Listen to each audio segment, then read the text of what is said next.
แม่น้ำเช่น้อยเนี่ยเป็นแม่น้ำที่ไหลมาแต่ทั้งนี้คือบักเนาะเวลา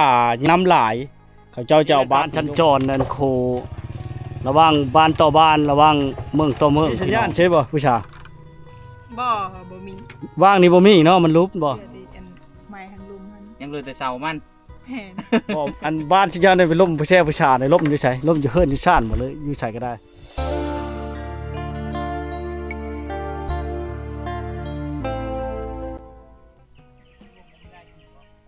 ครับสบายดี FC ทุกคนนะ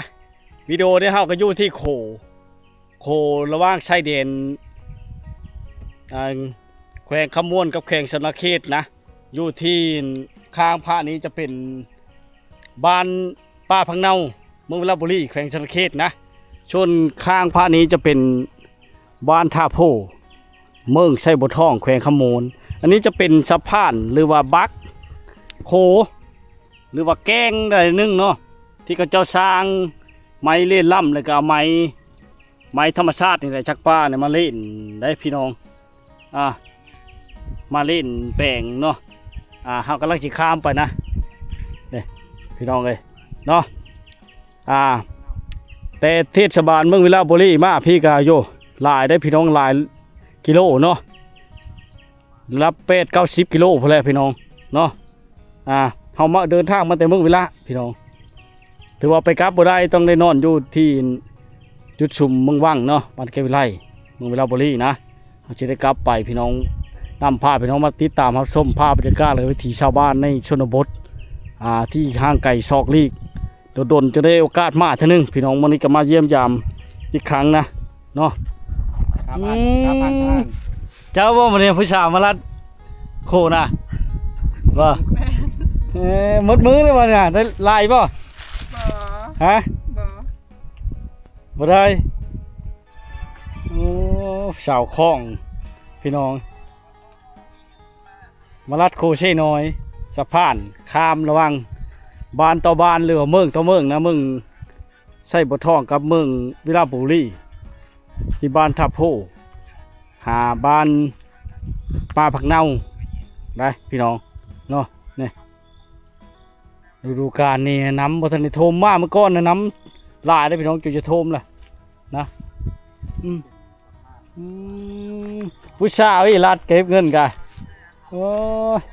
จนค่ำบ่นี่ล่ะบอกผู้สาว บ่จะได้คืน จะได้ก็ขึ้น แม่น มาเห็นผู้สาวงามเดี๋ยวมารัดเขายังโชดอยู่ได้เนาะ เป็นดีแต่ละเฮิรนบ่ แม่น กะว่าจักมืออย่างคืออีนี่หมดมื้อนี้แหละบอกผู้สาว โดนแล้ว ไล่ไปตาม โดนเช้ามือพุ่นบ่โอ้18หลังคาเนาะ18วัน 18มื้อ จะได้มาอิงตามโชคตามโดงบ่เอาลงดูมือนี่เฮ็ดจังนั่นน่ะโอ้ย ได้อยู่วิไล่ไปแต่ละเฮิรนบ่ แม่น มื้อนี้เจ้ามาลัดมื้ออื่นกับผู้ใหม่แล้วเนาะสาวโสดนี่ได้มาลัดกับทุกคนเลยกูว่ามาเห็นก็จีบได้แล้วอันนี้นะ จีบได้บ่ผู้สาวฮะโอ้เขินอายกันนั่งลงมันฮอนแดดนะโอ้ไม่ผู้สาวงามพี่น้องสาวคล้องเมื่อก่อนน่ะละเห็นเรามาตึกจะลุงนะมื้อนี้ว่าได้มาตึกจะลุงนำบ่ บ่ น้ำมันบกเลยเนาะ เจ้าบ่ย่านบ่มารัดผู้เดียวนี่ บ่ บ่ย่านชินเคยเลยบ่ แม่น โอ้พอดีแล้วเนาะพี่น้องทุกคนเนาะถ้าผู้ใดยังโสดนี่มาจีบแล้วรถนี่ในครัวนะ เราอายทุกคนเลย เขินอายขนาดนั้น ส่งเธอมาได้เลยยังอายอยู่ ส่งเธอมาทายเลยนะพี่น้องนะ ส่งตัวนี้ ว่างกลางชี่ดูได้นี่เนาะรถจะอยู่นี่เป็นหาดเนาะนี่เนาะบัดน้ำท่วมได้ใช่รัดอยู่เฉยอยู่เทิงพุ่นบ่ น้ำท่วมกะ ตอนน้ำท่วมมาใช้สะพานน่ะนะใช้บักนะ ใส่บัก คือรัดอยู่เทิงพุ่นบ่ รัดอยู่น้ำบักมาได้เนาะ โอ้พี่น้องเลยบ่ได้คืออยากมีชู้มีแฟนบ่ ยังมีแต่มันมีแม่ มีเพลอเอาเลย ม ไม่ได้เปลือกเอา แม่นบ่งามปานนี้เนาะ เออ โอ้ยการจัดจรเนาะง่ายอยังได้ย้อมขู่พี่น้องเอ้ย บ้านเดียวบอกคือเย็น บาเดลพอสะดอน นี่บอก นั่นนั้น อะไรก็เมเรา ฮะ เมสะดอน นั่นนั้นบ่ ไปชิเลย ไปจักไปสัญญา ไปชิเลยนี่ ไปเป่า ไปเป้าผู้เลิกเป็นหยัง หออะไร เราบ่สบาย เออ เราบ่สบายพี่น้อง เฝ้าอยู่ อืม ขับรถเองนี่ดีสบายเนาะ ไปบ้านบ้านลูกหัน อืม เฝ้า โอ้ไก่เตอแล้วบ้านเราหลวงนาชะเลาะพุ่น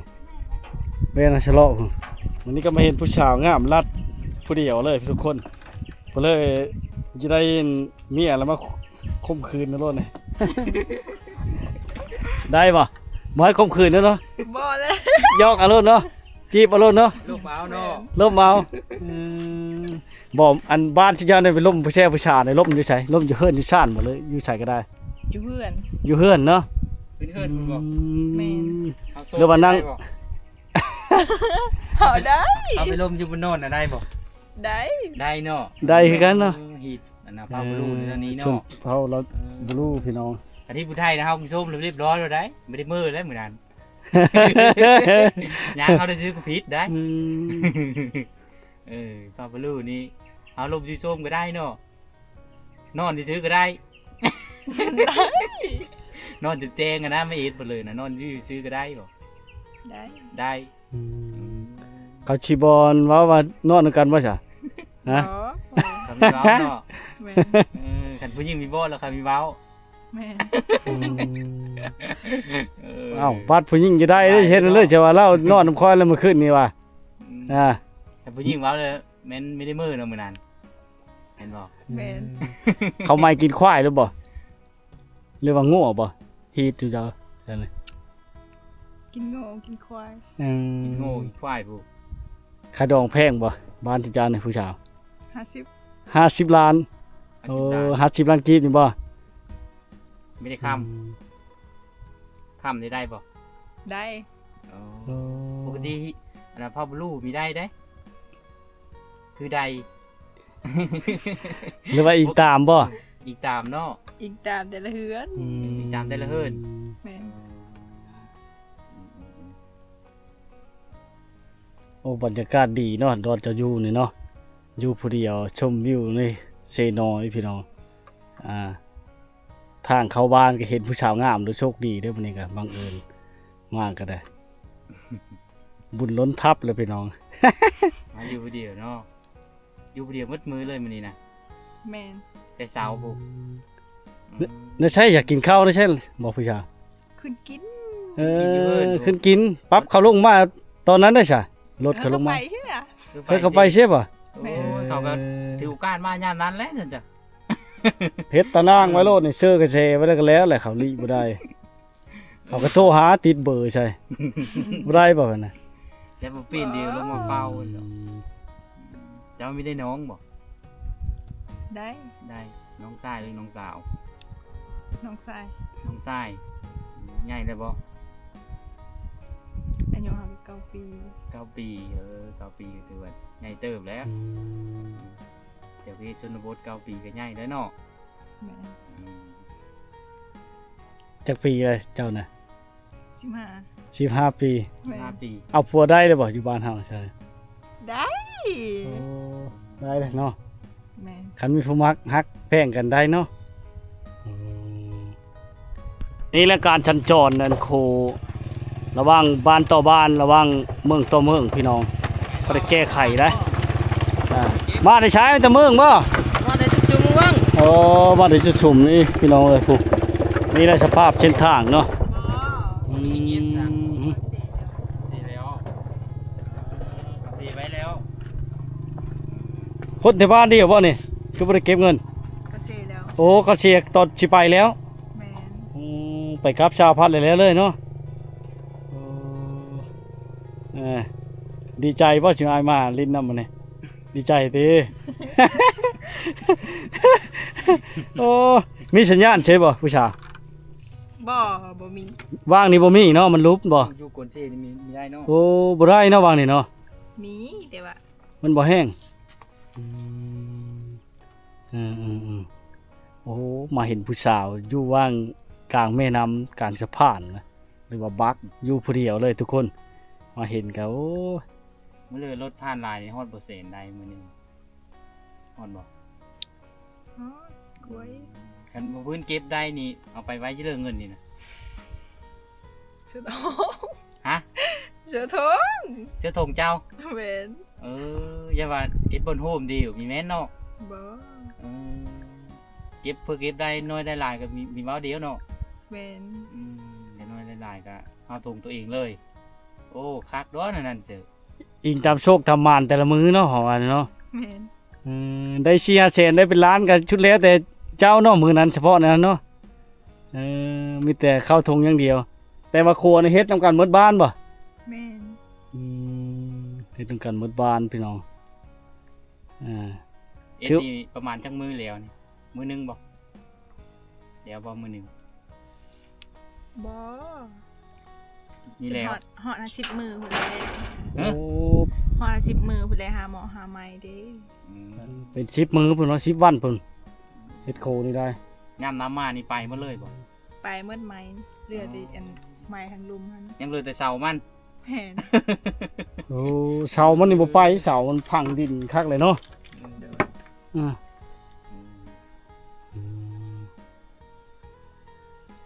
โอ้เนาะหาไม้พอแห้งแล้วยังพ่อนี่เนาะไม่ได้น้อยนั่นนี่ไม้ก็จะไปเอาอยู่เด้อเอาอยู่ป่าอยู่พุ่นบ่โซนบ้านนั่นบ่ แม่น ป่าบนภูนั่นน่ะเนาะอยู่หั่นบ่โอ้ฝุ่นมาเนาะว่าตุ๊ไม้น้อยไม้ใหญ่สลายแก่นไซไม้ใหญ่ตัดไปแล้วก็ซ่อมมันใหญ่อีกหาอีกก็ยากอีกปีต่อไปกันเนาะ แกจะรถไถนาบ่ ฮะ แกจะรถไถนาบ่ แม่น บางเทื่อก็แบะมาพร้อม ไม้น้อยนี่แบกเอา ชุดเจ้าก็ได้เคยไปตัดนำผู้ใหญ่เขาบ่ บ่ มีแต่ผู้ชายบ่ไปเนี่ย จูซ้าย คันลงมาเอ็ดได้ซะ ก็จูซ้ายจูผู้หญิงกับเขาไม่ได้เป็นเอ็ด ยันว่ามาจับไม้จับนั่นช่วยกันบ่แม่นเนาะ เดี๋ยวว่าซอยเดียวหมด อืม พอรวมแล้วกันทอผู้ชายเนาะเอทูนี่เนาะผู้หญิงนี่จะอยู่กินกันมากันเนาะ แม่น เออสาวคลองทุกคนวันนี้เพิ่นมานะเก็บชาผ่านด้าน เก็บโครัดเอาเงินนะ ยังโชดอีกแถมยังโชดได้ทุกคนเนาะมาผ่านกับโชคดีเห็นผู้สาวมื้อนี้สาวงาม ในชนบท หาปลา คือบ่จะลุงมาตึกนะพร้อมผู้สาว บอสตึกเร็วเมื่อวานนี่ปิงไร ปิงไล่อันนั้นว่าจะขึ้นน่ะ กับสาวดอนเมื่อวานไม่ได้ โอ้ โอ้ในนั้น ตึกตอนเลิกตอนเช้าบ่ ตะเลง โอ้ยหายที่เนาะไม่ได้มาว่านนี่มา โอ้ยบ่ได้มาว่านี่ผัดคือบ่ไฟจูจักเนาะเฟซไลน์ก็บ่ได้พี่น้อง ได้อยู่ก่อน สาวดอนเด้สาวดอนก็ลงไปตึกเมื่อวาน ขอบใจหลายๆผู้ชาวเดี๋ยวขึ้นไปเที่ยวชมหมู่บ้านก่อนวันนี้พี่น้องเอ้ยอันนั้นยังโสดเพิ่นก็ได้อยู่ผู้เดียววิวธรรมชาติที่สวยงามเนาะกลางแม่น้ำเสน้อยเลย บักเพิ่นก็ได้บ่อนเก็บเงินถือว่า ปลาร้ายว่าจะนี่ หลายอยู่ป่าเนาะ ก็ตึก นอนทาอย่างนี้แล้วก็ได้เนาะกลางคืนก็เนาะ ได้ บ่ย่านบ่ นอนอยู่นี่ก็ได้นะ บอสเบรลัดก็คือเขาก็ไปฟรี ย่านนอก แม่ แจ็ น คผู้บ่าวผู้บ่าวจูบไป โอ้ยผู้บ่าวโจมไปคักๆแล้วอย่าว่าแต่คืนคมแล้วเนี่ย เข้าใจหลายผู้ชายคนงามน่าชัวเวมายามไม่แม่น้ำเช่น้อยเนี่ยเป็นแม่น้ำที่ไหลมาแต่ทั้งเหนือพุ่นแหละพี่น้องเอ้ยบ่ฮู้ว่าแต่ทางใดเนาะต้นกำเนิดมันแท้ๆนะยับมาพี่ก็เริ่มกว้างลงกว้างลงกว้างลงเลยพี่น้องได้ไหลลงไปเลยๆมันจะตกเช่ๆบางไผ่พุ่นเนาะได้พี่น้องเอ้ยเนาะ ปูปลาหน้าน้ำกระลายนี่นะธรรมชาติที่ยังคงอุดมสมบูรณ์มันจะบ่มีการบกแห้งในแม่น้ำเสน้อยนี่เนาะทางเถอะเนื้อผู้กระเช้าบ้านเขาตึกแห่หาปูหาปลาอยู่พี่น้องได้นี่แหละคือบรรยากาศในชนบทที่ให้พี่น้องได้มาติดตามรับชมเนาะอันนี้คือบักเนาะเวลาย่ายในฤดูฝนจักหน้อยนี่พี่น้องว้าวแต่กับโมเมนต์ฤดูฝนกันเวลาน้ำหลายเขาเจ้าจะเอาบักนี่ลงไปเพื่อเอารถขึ้นมาใต้นี่รถไถหน้ารถจักรมอเตอร์ไซค์อย่างต่างๆหรือว่าคนข้ามไปเขาจะเก็บเงินคือเก้าเนาะเพื่อเป็นความสะดวกสบายให้แก่การสัญจรระหว่างบ้านป้าพังเนากับบ้านท่าโพนี่นะพี่น้องระหว่างแขวงต่อแขวงเมืองต่อเมืองเนาะพี่น้องเลยนี่แหละบักไงเนาะสามารถลากแก้ได้สบายเลยนะทุกคนนะแต่เขาจะได้เก็บเงินเนาะ บางใหญ่บางใหญ่เนาะโง่ นี่โตบางเยอะพี่น้องรถไถหน้าได้เขาเจ้าแก่เนี่ย ไปหาเจาะซื้อน้ำชาวบ้านมานะทุกคนนะ ทางมันยะต้องได้ใช้รถไถหน้าเนาะ จะได้รถใหญ่เดี๋ยวรถใหญ่แล้วเนาะมาเนาะรถใหญ่มากตายโตเลยเนาะ พอเลยจะขายโง่เลยที่ต้อละโลดเลยพี่น้องเลยเราไปเอาถึงที่เลยนี่เนาะ ซื้อไปขายทั้งเลิศนี่จุดชุ่มบ่ แม่นแหละ